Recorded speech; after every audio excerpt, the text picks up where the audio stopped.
আসসালামু আলাইকুম রহমতুল্লাহ। আজ থেকে ষান্মাসিক সামষ্টিক মূল্যায়ন অনুষ্ঠিত হয়েছে।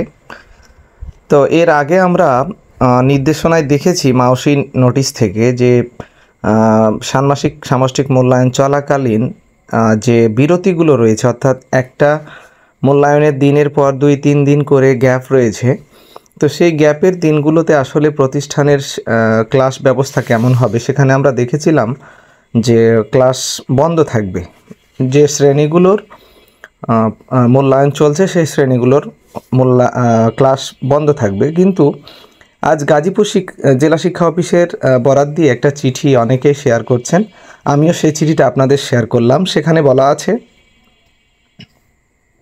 ষান্মাসিক পরীক্ষা চলাকালীন সময়ে পরীক্ষার দিন ব্যতীত অন্য কার্যদিবসে শ্রেণী পাঠদান কার্যক্রম চালু রাখা প্রসঙ্গে, অর্থাৎ যেটা আমরা দেখেছিলাম মাউসি নোটিশে যে শ্রেণী কার্যক্রম বন্ধ থাকবে, কিন্তু এখানে বলা হচ্ছে উপযুক্ত বিষয় ও সূত্রের প্রেক্ষিতে জানানো যাচ্ছে যে উপপরিচালক মাধ্যমিক ও উচ্চশিক্ষা ঢাকার 1/7/2024 খ্রিস্টাব্দ তারিখের জুম মিটিংয়ের সিদ্ধান্ত মোতাবেক সকল জেলা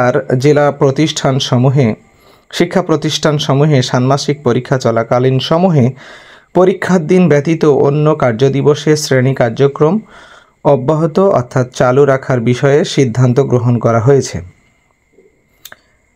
সে মতে তার উপজেলাধীন শিক্ষা প্রতিষ্ঠানসমূহের প্রধানগণকে বিষয়টি অবহিতকরণের প্রয়োজনীয় ব্যবস্থা গ্রহণের জন্য নির্দেশক্রমে অনুরোধ করা হলো।